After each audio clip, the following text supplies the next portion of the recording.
जमलेल्या माझ्या तमाम महाराष्ट्रप्रेमी बांधवांनो, भगिनींनो आणि मातांनो,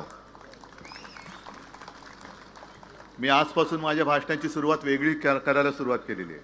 पटते की नाही तुम्हाला? कारण पारंपरिक जी आपली पद्धत आहे, जी मी दसऱ्याला केली होती, जमलेल्या माझ्या तमाम हिंदू बांधवांनो, भगिनींनो आणि मातांनो, लोकसभेच्या वेळेला देश वाचवायचा होता, आता आपल्याला महाराष्ट्र वाचवायचा आहे. अनेक जण धुमाकूळ घालतायत, पण आपला महाराष्ट्र हा काही लेच्या पेचांचा महाराष्ट्र नाहीये. आणि आपला महाराष्ट्र कोणीही पैसे फेकून विकत घेऊ शकत नाही, अजिबात नाही, किती पैसेवाला असू दे. पण महाराष्ट्राच्या मातीमध्ये जो स्वाभिमान, जिद्द आणि एक लढाऊ बाणा आहे, तो कोणी कितीही पैसेवाला उतरला तरी विकला जाऊ शकत नाही, विकत घेऊ शकत नाही. मी आलो तेव्हा भास्करराव रंगात आले होते, रांगत नाही रंगात होते. आणि भास्करराव म्हटल्यानंतर तलवारबाजी आलीच. अनेक मुद्दे त्यांनी मांडले, तरी मला असं वाटतं भास्करराव मध्येच मी घुसलो म्हणून तुमचं भाषण तुम्हाला आवडतं घ्यावं लागलं. पण तरी देखील तुम्ही जे बोललाय तशा सभा घ्या आणि एकदा काय तो यांचा चुपडा साफ करून टाका. लोकसभेच्या वेळेला मी याच मैदानात आलो होतो आपल्याला भेटायला. एका गोष्टीचं म्हणजे मला अर्ध समाधान आहे आणि अर्ध थोडंसं वाईट पण वाटते, नाही बरंच वाईट वाटतंय. या भागाने आपल्याला चांगलं म्हणजे तुम्ही सगळ्यांनी चांगले आशीर्वाद दिले, खाली जरा डचपणलो. आता असं होता कामा नये. तिकडे सुद्धा मी जाणारच आहे, सिंधुदुर्गात पण जाणारच आहे, तिन्ही मतदारसंघात जाणार आहे. विशेष म्हणजे आपल्यावरती जे आरोप करतात घराणेशाहीचे, त्यांना मला आता विचारायचं आहे की इकडे दोन भाऊ खात आहेत, तिकडे दोन भाऊ आणि एक वडील बसलेत खायला कोकण. म्हणजे कोकणामध्ये दुसरं कोणी जगायचंच नाही. इकडे वरच्या बाजूला आले का हे बसलेत आणि खाली गेलेत का ते बसलेत. मग सर्वसामान्य कोकणी बांधवाने आणि माता भगिनीने जायचं कुठे, करायचं काय? आमच्यावरती अगदी ठाकरे म्हणून घराणेशाहीचा आरोप तुम्ही केलात, मला मान्य आहेच, कारण मी ती परंपरा घेऊन पुढे चाललेलो आहे आणि ती परंपरा मी घेऊन पुढे चाललोय म्हणून आज माझ्याकडे काही नसताना हे सगळे आशीर्वाद देणारे माझी स्वतःची हक्काची माणसं माझ्यासोबत आहेत. परत एक वळण आलेलं असं म्हणा पाहिजे तर, दुपारी मी कोल्हापूरला गेलो होतो, राधानगरीला. प्रचंड उत्साह, प्रचंड गर्दी. अगदी शेवटी लोक एवढी काय म्हणायचं तुम्हाला गच्च झाली की म्हटलं येऊ दे त्यांना, इकडे डी मध्ये येऊ द्या. अगदी स्टेजला खेटून लोक बसली. प्रचंड उत्साह सगळीकडे. एक आता मशाल पेटलेली आहे, धगधगायला लागलेली आहे. ज्या क्षणाची आपण वाट बघत होतो की कधी एकदा निवडणूक येते, तो क्षण आता आलेला आहे 20 तारखेला. आणि कोकण वरपासून खालपर्यंत अगदी थेट मुंबईपासून संपूर्ण किनारपट्टा, मला मशाल धगधगलेली पाहिजे. हे खोकेबाजीचं राजकारण आपल्याला आत्ताच जाळून भस्म करावं लागेल. जे वळण मी तुम्हाला सांगत होतो ते वळण केवळ उद्धव ठाकरेच्या अस्तित्वाचा विषय नाहीये, शिवसेनेच्या तर नाहीच आहे, पण आपल्या कोकणाच्या आणि महाराष्ट्राच्या अस्तित्वाचा प्रश्न निर्माण झालेला आहे. कोकण कोणाचं? गुंडांचं की माझ्या कोकणवासियांचं? हे तुम्ही ठरवायचंय. मी बोलून जातोय, पण ठरवणारे तुम्ही आहात. तुम्हाला कोकण आणि तुमचं भवितव्य, तुमचं भविष्य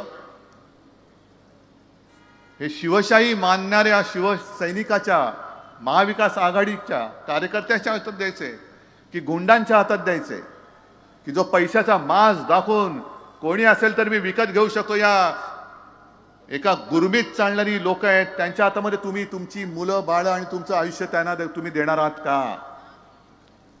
देणार असाल तर तुमचा प्रश्न आहे. पण जे घेऊ इच्छितात त्यांना कळलं पाहिजे की तुमच्यात आणि त्यांच्यात मी उभा आहे, उद्धव बाळासाहेब ठाकरे उभा आहे. सगळेजण येत आहेत. बाळमानेजी, तुम्ही ज्या सोनेरी क्षणांच्या आठवणी सांगितल्या, मी सुद्धा त्याला साक्ष आहे. पण एक प्रश्न मला पडतो की ते क्षण जे होते सुवर्ण अक्षरात लिहावे असे क्षण होते, काही नव्हतं आपल्याकडे. म्हणजे नगरसेवक निवडून आला तर आपल्याला केवढं अप्रूप वाटायचं की आपले नगरसेवक निवडून आले. आमदार खासदार तर खूप लांबची गोष्ट होती. पहिले आपले आमदार निवडून आले वामनराव महाडिक, केवढं आम्हाला, मी लहान होतो, केवढं अप्रूप वाटलेलं, अरे वामनराव महाडिक आमदार झाले, आमदार झाले. त्याच्यानंतर वामनराव महाडिकच पहिले खासदार झाले. अरे वामनराव खासदार झाले. खासदार म्हणजे काय होतं, आमदार म्हणजे काय होतं, मुंबईचा महापौर म्हणजे मोठं पद आहेच ते. पण आपल्याकडे काहीही नव्हतं तेव्हा आपण एकत्र आलो होतो. एक वेळ होतं आपल्यामध्ये की नाही, आपल्या देशासाठी आपण एकत्र आलं पाहिजे, हिंदुत्वासाठी आलं पाहिजे, राज्यासाठी आलं पाहिजे. लढत लढत लढत म्हणजे हा लढा कधी संपतोय की नाही, अशा परिस्थितीमध्ये शिवसेना आणि भारतीय जनता पक्ष एकत्र राहिली होती. मग अशी भारतीय जनता पक्षाला काय अवदसा सुचली की ते जे काय होतं उद्दिष्ट गाठल्यानंतर तुम्ही संकट काळात तुमच्या सोबत राहिलेल्या शिवसेनेला बाजूला सारून टाकले. झालं, तुमचे आमदार झाले, खासदार झाले, मंत्री झाले, पंतप्रधान झाले. 2014 साली मानेजी, मला आठवत आहे का आपल्याला लढावं लागलं होतं, का हे जे आजचं पाप आहे ना, मी राधानगरीमध्ये जे सांगितलं तेच तुम्हाला सांगतोय. हे पाप माझ्या हातनं घडलेलं, हा गद्दार मी तुम्हाला दिला होता आणि केवळ तुम्ही माझ्यावरती भरोसा ठेवून त्याला निवडून दिला होता. तेव्हा शेवटच्या क्षणी अगदी 2 दिवस राहिले होते अर्ज भरायचे, मला एकनाथ खडसेंचा फोन आला. एक खडसेंनी सुद्धा सांगितले की उद्धवजी आता आपलं जमणं शक्य नाही. म्हटलं काय असं न जमण्यासारखं काय, सगळे गुण तर जुळतायत. गुण जुळले तरी आता 36चा आकडा का करताय तुम्ही?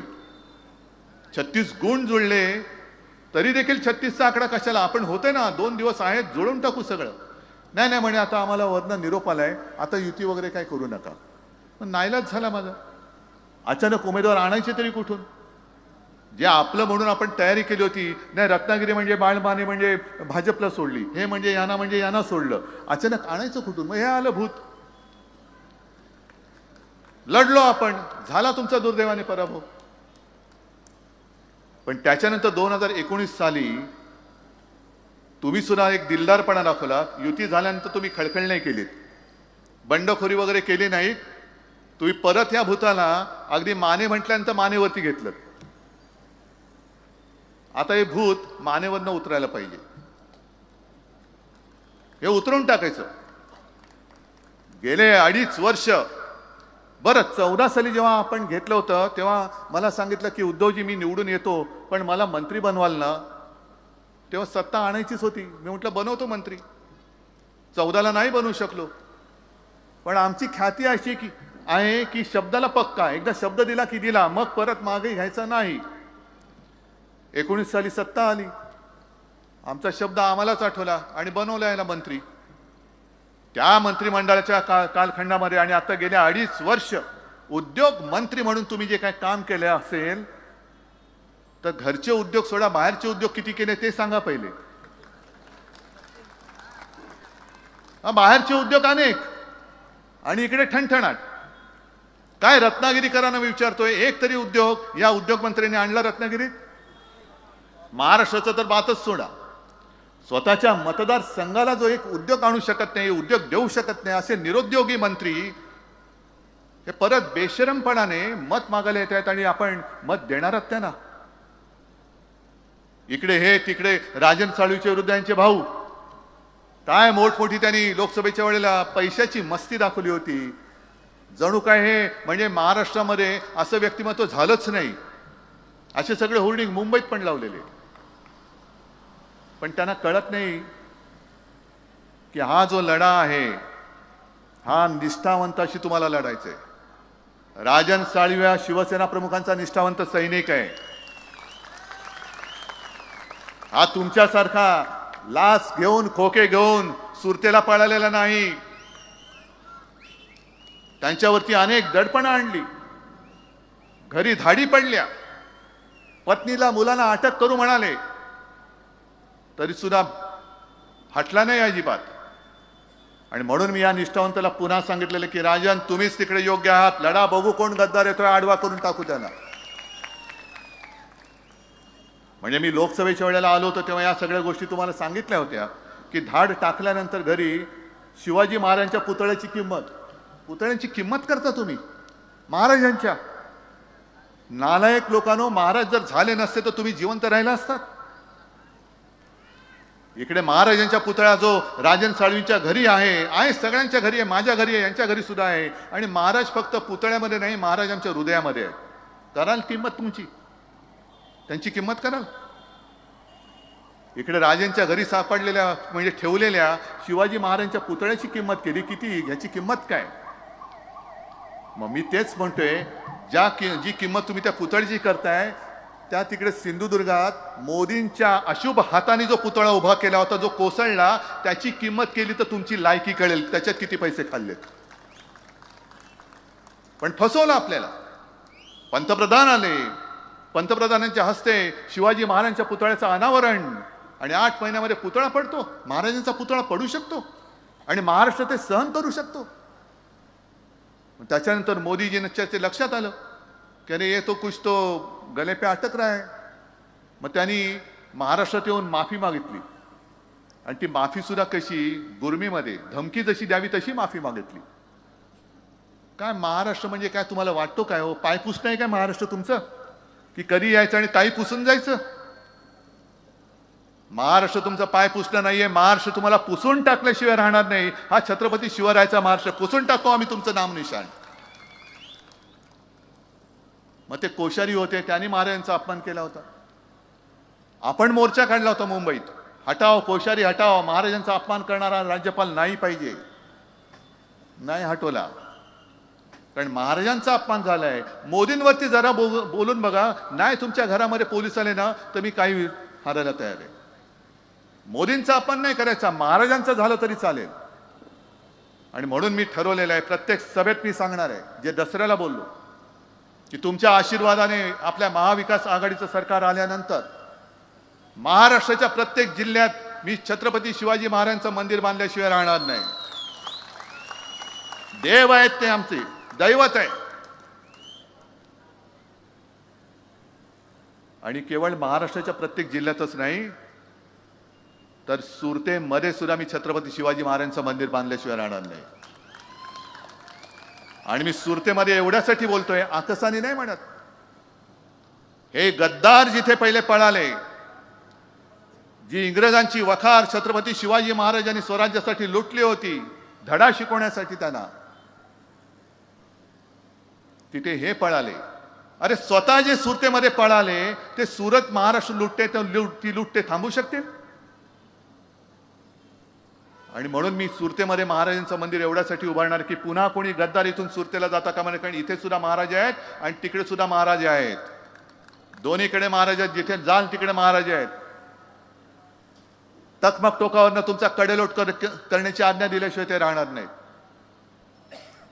पण तुम्ही आज सुद्धा मरे कुठेतरी त्यांची सभा झाली, तेच बोलतायत, ते घरी बसून राहिले. अरे मी घरी बसून सगळ्यांची घरं सांभाळली, आणि म्हणून महाराष्ट्रातली जनता मला कुटुंब प्रमुख मानते. पण घरं फोडणारी अवलाद तुमची. माझी आपली शिवसेना फोडली, सगळ्यांची घरं, शरद पवारांचं घर फोडले तुम्ही. घरं फोडताय आणि राज्य करताय, आणि आम्हाला तुम्ही सांगताय यांनी काय केलं नाही. जर मी काय केलं नसतं तर ही जनता आजपर्यंत माझ्यावरती प्रेम करत आले, तिचं प्रेम कधीच आटलं असतं. आणि म्हणून मी तुम्हाला विचारतोय की मी असं काय कोणता गुन्हा केला होता 2.5 वर्षामध्ये मी मुख्यमंत्री असताना. एक तर जागतिक महामारी आल्यानंतर तुमच्या सगळ्यांच्या साथीने आणि सोबतीने महाराष्ट्र करोनाचा बंदोबस्त करण्यात संपूर्ण देशात नंबर 1चं राज्य होतं. संपूर्ण देशामध्ये ऑक्सिजनचा तुटवडा पडून दिला नाही, ना कधी रुग्णशय्यांचा पडू दिला, कसला पडू दिला नाही. कारण तुम्ही जे मी सांगत गेलो आणि तुम्ही ऐकत गेलात, म्हणून आपण ते वाचू शकलो. मग यांनी काय केलं होतं, तुम्ही कुठे होतात, हे कुठे होते. संपूर्ण देशभरामध्ये हाहाकार माजला होता. कुठे सार्वजनिक चिता पेटल्या होत्या, कुठे गंगेमध्ये प्रेत वाहत होती. पण अशी एकही मृतदेहाची विटंबना आपल्या महाराष्ट्रामध्ये आपण होऊ दिली नाही. एकतर मृत्यू कमीत कमी कसे होतील ह्याची दखल आणि ह्याचा पूर्णपणाने खबरदारी आपल्या सरकारने तेव्हा घेतली होती. मग आपल्या सरकारने शिवभोजन थाळी दिली होती 10 रुपयामध्ये. आजही आहे की नाही चालू मला माहिती नाही. आपलं सरकार आल्यानंतर त्याचा विस्तार मी पुन्हा वाढवणार आहे. 10 रुपयात माझ्या गोरगरिबांना पोटभर अन्न हे मिळालंच पाहिजे. आणि परत मी आल्याशिवाय म्हणजे आपलं सरकार आल्यानंतर हे आपण केल्याशिवाय राहणार नाही, हे वचन मी आज तुम्हाला देतोय.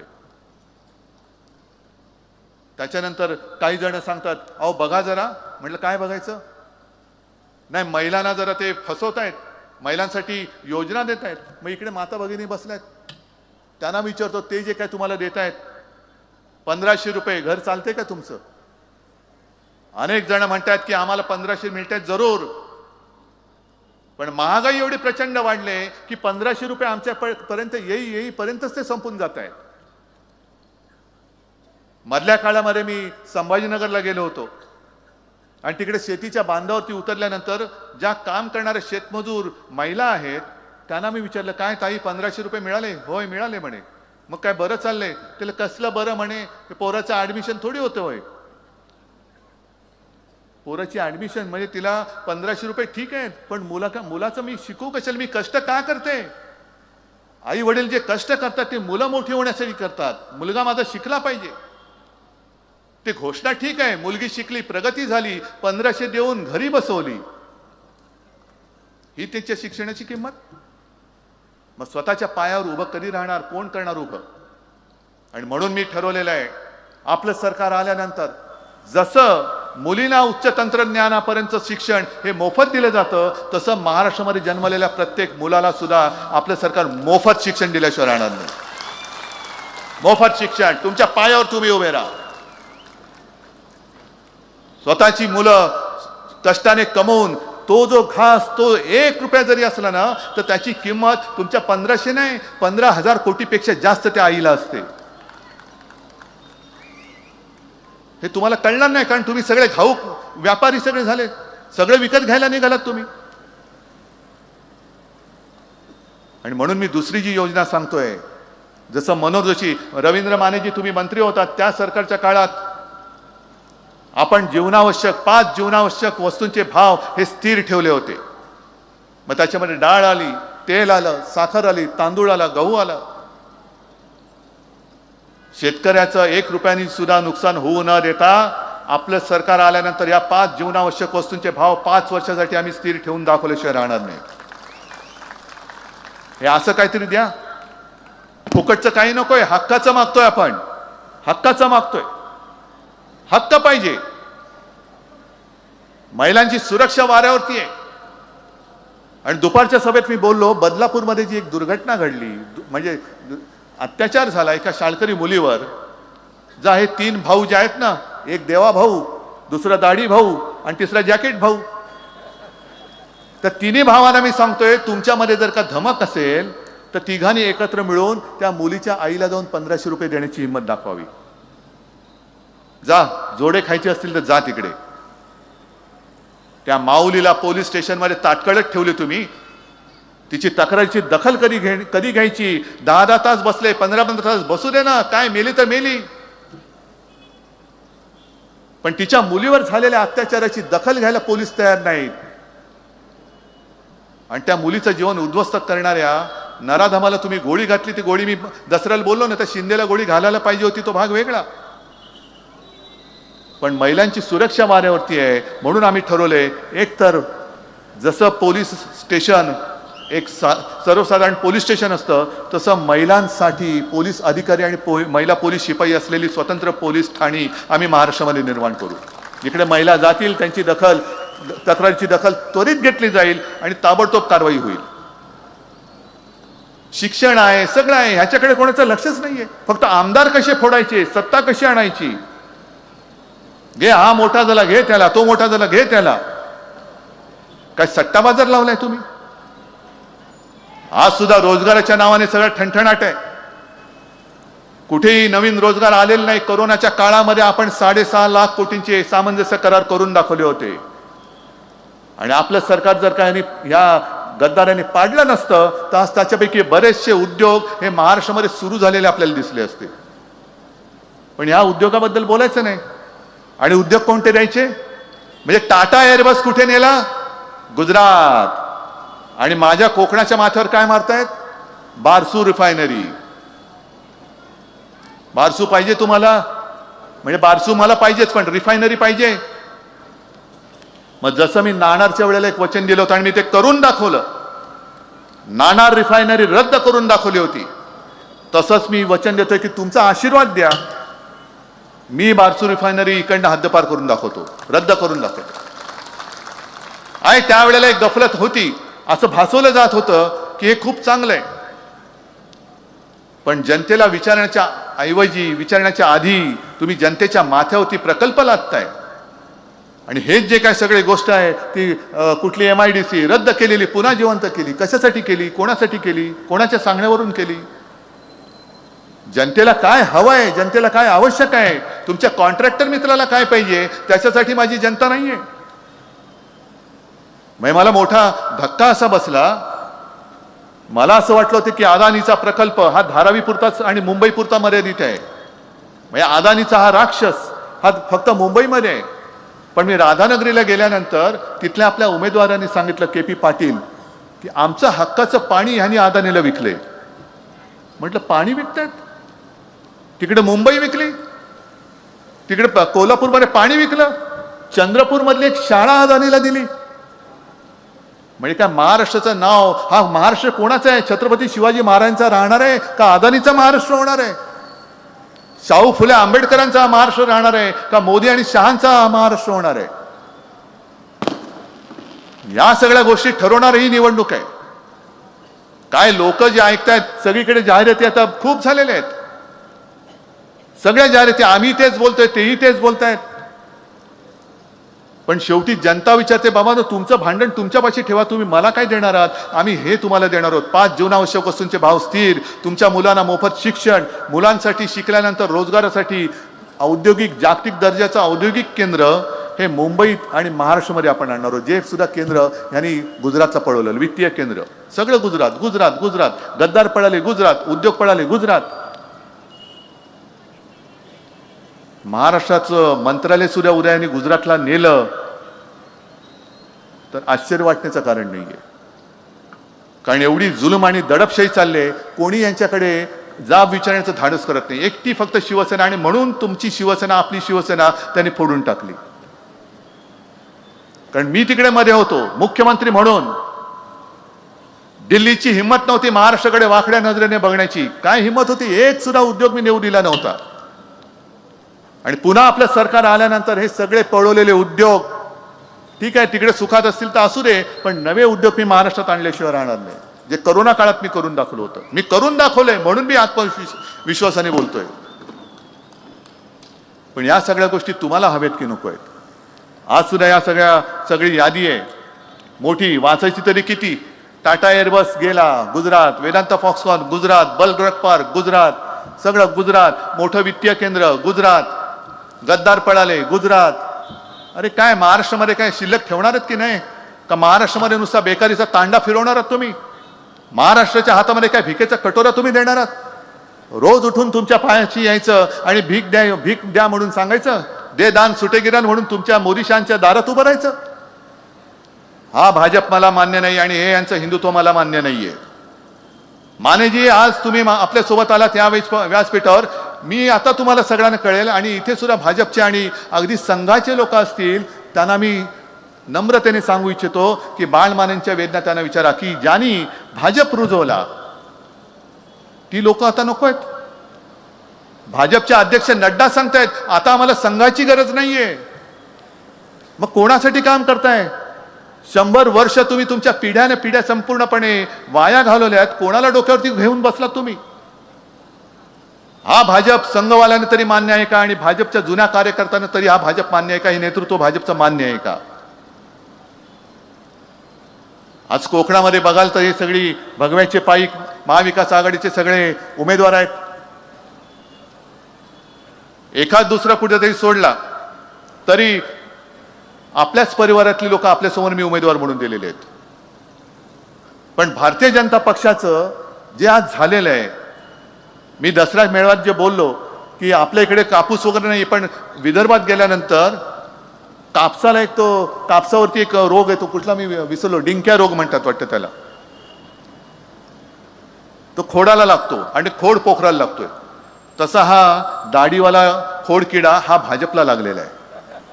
भाजपच पोखरून टाकतोय तोय. सगळे सगळे उपरे सगळे भाजपामध्ये जात आहेत. कसा राहिलाय कुठे भाजप?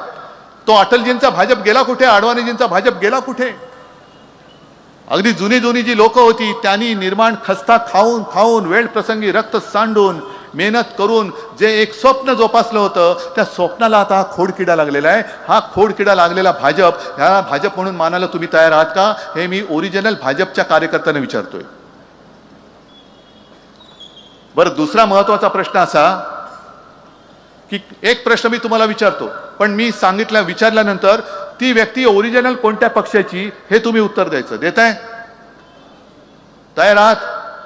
जसं आपण टीव्हीवरती बघतो ना, अब आपका समय सुरू हो रहा है, तसं मी तुम्हाला सांगतो हे सरकार आणि विधिमंडळ आहे. या विधिमंडळाकडे बघितलं तर मुख्यमंत्री ओरिजिनल कोणत्या पक्षाचा? आत्ताचा जो मुख्यमंत्री आहे गद्दार, तो ओरिजिनल कोणत्या पक्षाचा आहे? हा, अरे मोठ्याने बोला ना. शिवसेना. दोन्ही सभागृहाचे अध्यक्ष कोणत्या पक्षाचे आहेत? दोन्ही सभागृहाचे विरोधी पक्ष नेते कोणत्या पक्षाचे आहेत? अर्धे अधिक मंत्री कोणत्या पक्षाचे आहेत? अरे मग एवढं वैभव तुमच्या सोबत अधिकृत होतं, का शेण खाल्लत? मग शिवसेना नको, म्हणजे ओरिजिनल शिवसेना नको, उद्धव ठाकरे नको. उद्धव ठाकरे ना मोदीजी गेल्या वेळेला बालासाहेब की नकली संतान म्हणतात आणि निर्लज्जपणाने माझी माणसं उरावरती, तुमच्या लोकांच्या उरावरती बसून तुम्ही तुमचा टेंबा मिरवता. हे कोणतं राज्य आहे? कुठे चाललोत आपण? महाराष्ट्राला दिशा देण्याची वेळ आलेली आहे आणि महाराष्ट्राला दिशा देण्याचा जो अधिकार आहे हा तुमच्या हातामध्ये. मी आता येता बातमी कोणीतरी मला सांगितले की येत्या 8 तारखेला काहीतरी आता सुनावणी लावलेली आहे सर्वोच्च न्यायालयात शिवसेनेच्या नाव आणि निशाणीबद्दल. मधल्या काळात आपण बातमी वाचली की न्यायदेवतेच्या डोळ्यावरची पट्टी काढले. आता तरी मला अपेक्षा न्यायदेवतेला दिसतंय की नाही का सुनावणी नुसती सुनावणी आहे का नुसती बतावणी आहे हे त्या 8 तारखेला कळेल. आणि मी सर्वोच्च न्यायालयाच्या त्या न्यायमूर्तींना सुद्धा, अगदी चंद्रचूड साहेबांना सुद्धा हात जोडून विनंती करतोय, अहो 2.5 वर्ष झाली आम्ही न्याय मागतो आहोत. न्याय केवळ उद्धव ठाकरेसाठी नाही तर देशातल्या लोकशाहीसाठी मागतो आहोत. अशा पद्धतीने जर का कोणी कोणाला फोडून सत्ता काबीज करायला लागलं तर लोकांचा, जनतेचा लोकशाहीवरचा आणि न्यायालयावरचा सुद्धा विश्वास उडाल्याशिवाय राहणार नाही. आणि मग एकदा का लोकशाहीवरचा विश्वास उडाला, एकदा का न्यायालयावरचा विश्वास उडाला आणि लोक जर का काही करायला लागली तर त्यांनाच पकडून तुम्ही फासावर लटकवणार? ही न्यायालयाची पद्धत आपल्या देशात चालणार नाही, ही चालू शकत नाही. म्हणून 8 तारखेला मी हात जोडून विनंती करतोय की सुनावणीची बतावणी करू नका. आम्हाला जो न्याय आहे ही आमची शिवसेना. अहो माझं नाव तुम्ही दुसऱ्याला नाही देऊ शकत. जे नाव माझ्या वडिलांनी आणि माझ्या आजोबांनी दिलं हे नाव कोणाचाही अधिकार नाही, नाव देण्याचा नाही, निशाणी देण्याचा द्या, कारण तो अधिकार तुमचा आहे, निवडणूक आयोगाचा आहे. पण ओरिजिनल नाव हे माझ्या पक्षाचं माझ्याकडे आहेच. तिथे मी निवडणूक आयोगाचा सुद्धा निकाल मान्य करणार नाही, करतच नाही. माझी शिवसेना आहे आणि माझ्याचकडे आहे ती. वाटेल ते उरफाटे निकाल तुमचे आम्ही ऐकणार नाही. एखाद्याचं नाव जर त्याच्या आईवडिलांनी ठरवलंय आणि दुसरं कोणीतरी सांगितलं की नाही ह्याचं नाव नाही, हे नाव आजपासून माझं आहे, नाही देऊ शकत तुम्ही. तसं माझ्या पक्षाचं नाव शिवसेना आहे आणि मी शिवसेनाच वापरणार. आणि न्यायमूर्तींना सुद्धा मी परत विनंती करतोय की सुनावणी नव्हे, आता निकाल द्या आणि नाहीतर सुनावणीची बतावणी सुद्धा करू नका, सरळ पुढची तारीख देऊन टाका. मग नाईलाजाने मी बोलतोय, कष्ट होत आहेत मला बोलताना, न्यायालयाचा आदर करून मी बोलतोय.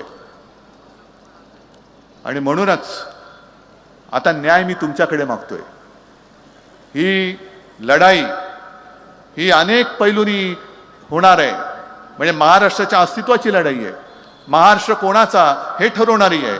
महाराष्ट्रावरती गुंडांचं राज्य येणार आहे का आपल्या शिवरायाच्या मावळ्यांचं येणार आहे ते ठरवणार आहे. आणि माता भगिनींना सुरक्षित राहायचं की नाही हे ठरवणारी निवडणूक होणार आहे. आणि मला खात्री आहे की या सगळ्या गोष्टीचा विचार करून मतदान करण्याएवढे तुम्ही सुज्ञ आहात. कोकण हा नेहमी गुणग्राहकता कोकणचे जे कोणी लोकप्रतिनिधी आले, मग ते विधानसभेत असतील किंवा लोकसभेत असतील, कोकणी बांधव शांत राहतो, पण त्याला करायचं ते बरोबर करून दाखवतो.